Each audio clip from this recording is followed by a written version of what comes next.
கைகளால் பறிக்காத மலர்களைக் கொண்டு சிவனை வழிபட்ட வானரம் யார் தெரியுமா?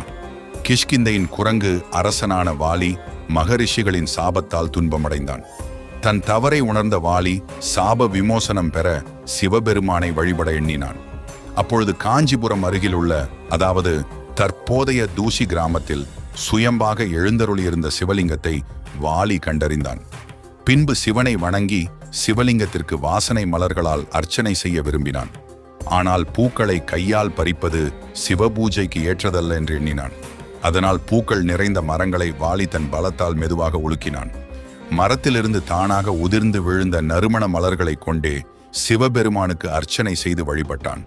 அவனது பக்தியை கண்டு மகிழ்ந்த சிவபெருமான் அவனுக்கு காட்சி தந்து அவனது சாபங்களை நீக்கினார். மேலும் வாலிக்கு பேராற்றலையும் அசாத்திய உடல் பலத்தையும் வரமாக தந்தருளினார். வாலி